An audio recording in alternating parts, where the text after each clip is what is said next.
നമ്മുടെ നാട്ടിൽ ഏറ്റവും കൂടുതൽ ഇപ്പോൾ കാണുന്ന ഒരു രോഗമാണ് തലകറക്കം. വളരെയധികം ആൾക്കാർ അതുകൊണ്ട് കഷ്ടപ്പെടുന്നുണ്ട്. എല്ലാവർക്കും അല്ലെങ്കിൽ പലർക്കും ഉണ്ടാവുന്ന സംശയം ഇയർ ബാലൻസ് തന്നെയാണോ മനസ്സിലാവാതെ ആശുപത്രിയിൽ പോയിട്ട് പലവിധ ആവശ്യമില്ലാത്ത ടെസ്റ്റുകൾക്കൊക്കെ വിധേയനാവുന്നൊരു കണ്ടമാനം കാണുന്നുണ്ട്. ശരിക്കും ഇയർ ബാലൻസ് എന്താണെന്നുള്ള രോഗികൾക്ക് തന്നെ കണ്ടുപിടിക്കാൻ പറ്റും. നിങ്ങൾക്ക് തന്നെ കണ്ടുപിടിക്കാൻ പറ്റും. അതെങ്ങനെയാണെന്ന് പറഞ്ഞുതരാം. കിടക്കുമ്പോൾ തലകറക്കുണ്ടെങ്കിൽ ഇയർ ബാലൻസിലല്ലാതെ വേറെ ഒരു കണ്ടീഷനിലും ഉണ്ടാവില്ല. കിടന്ന് വശങ്ങളിലേക്ക് തല തിരിക്കുമ്പോൾ കറങ്ങുന്നുണ്ടെങ്കിൽ അതും ഇയർ ബാലൻസിൽ മാത്രമേ കാണുള്ളൂ, വേറെ ഒന്നിലും ഉണ്ടാവില്ല. എഴുന്നേറ്റിരിക്കുമ്പോൾ കറക്കുണ്ടാവാം. അത് രണ്ട് കാരണങ്ങൾ കൊണ്ടുണ്ടാവാം. ഒന്ന് ഇയർ ബാലൻസ് ആയിരിക്കും. പിന്നെ പ്രഷർ കുറവുണ്ടെങ്കിൽ എഴുന്നേറ്റിരിക്കുമ്പോൾ തലകറക്കുണ്ടായേക്കാം. ഇയർ ബാലൻസിൻ്റെ തലകറക്കത്തിൽ അപ്പോഴും ചുറ്റുമുള്ള സാധനങ്ങളോ മുറിയൊക്കെ തിരിയുന്ന പോലെ തോന്നാം, അല്ലെങ്കിൽ സ്വയം തിരിയുന്ന പോലെ തോന്നാം. പ്രഷർ കുറഞ്ഞിട്ടുള്ള തലകറക്കത്തിൽ ഒരിക്കലും തിരിയുന്ന ഒരു ഫീലിംഗ് ഉണ്ടാവില്ല. വീഴുകയേ ചെയ്യുള്ളൂ. പിന്നെയുള്ളത് എഴുന്നേറ്റ് ഇരുന്നിട്ട് തല തിരിക്കാനാണ്. അത് വശങ്ങളിലേക്ക് തിരിക്കുമ്പോൾ കറക്കം പോലെ തോന്നുന്നുണ്ടെങ്കിൽ ഉറപ്പായിട്ട് ഇയർ ബാലൻസാണ്, വേറെ ഒന്നിലും ഉണ്ടാവില്ല. മേലോട്ട് നോക്കുമ്പോൾ കറക്കം വരുന്നതിന് രണ്ട് കണ്ടീഷൻ ഉണ്ടാവും.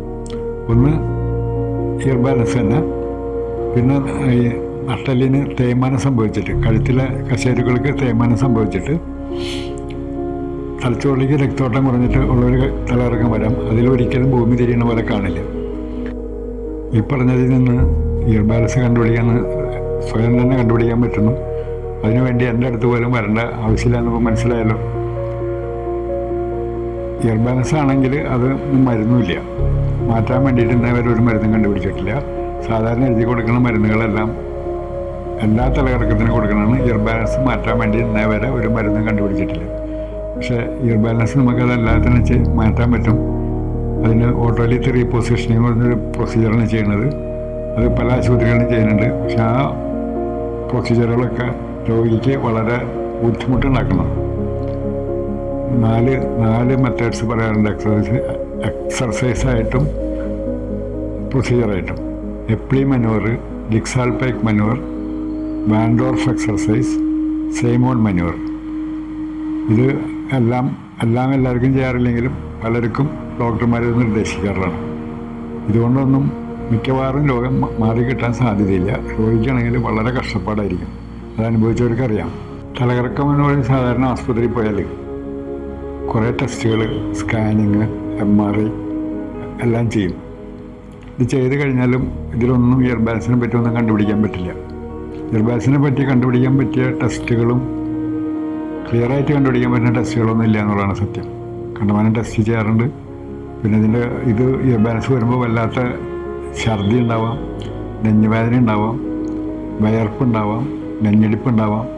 ഇങ്ങനെയൊക്കെ വരുമ്പോൾ ആസ്പത്രിയിൽ പോയാൽ പല രോഗികളെയും ICUവിൽ കയറ്റിയിട്ടുള്ള കാര്യം എനിക്കറിയാം. അവർക്ക് ഹാർട്ടിനൊന്നും കുഴപ്പമില്ലാത്തതാണ്, ഇയർ ബാലൻസ് മാത്രമുള്ള പ്രശ്നം. ഇങ്ങനെയുള്ള ആൾക്കാരൊക്കെ അതുകൊണ്ട് തന്നെ വളരെയധികം ബുദ്ധിമുട്ട് അനുഭവിക്കുന്നുണ്ട്.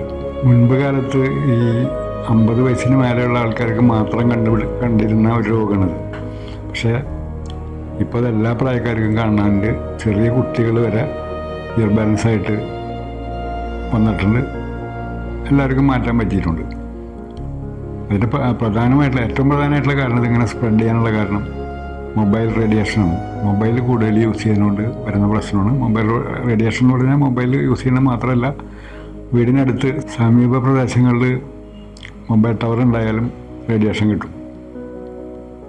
പിന്നെ സാധാരണ ഈ കാരണങ്ങളല്ലാതെ വരാവുന്ന തലയടിച്ച് വീഴ്ച ഉണ്ടായാൽ വരാം, ആക്സിഡൻ്റ് ഉണ്ടായിട്ട് തലയ്ക്ക് ക്ഷതം പറ്റിയാൽ വരാം.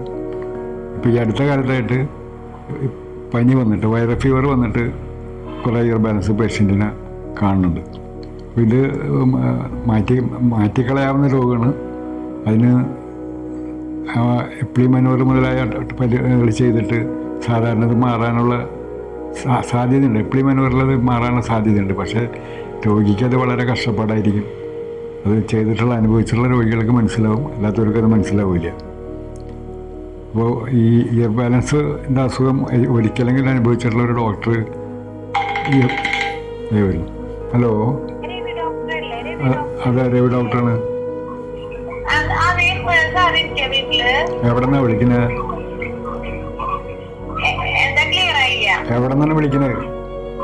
ഞാനിവിടുന്ന് കാട്ടൂരിന്ന്. കാട്ടൂർ. നാളെ വന്നോളൂ കേട്ടോ. നാളെ എപ്പോഴാ വരണ്ടേ? 9 മണി കഴിഞ്ഞാൽ വന്നോളൂ. സാധാരണ ഈ എപ്ലിമെനൂർ തുടങ്ങിയ എക്സർസൈസുകൾ ചെയ്യുന്നതിൻ്റെ കഷ്ടപ്പാട് അനുഭവിച്ച രോഗികൾ പിന്നീട് അതിന് തയ്യാറാവാറില്ലേ പലരും.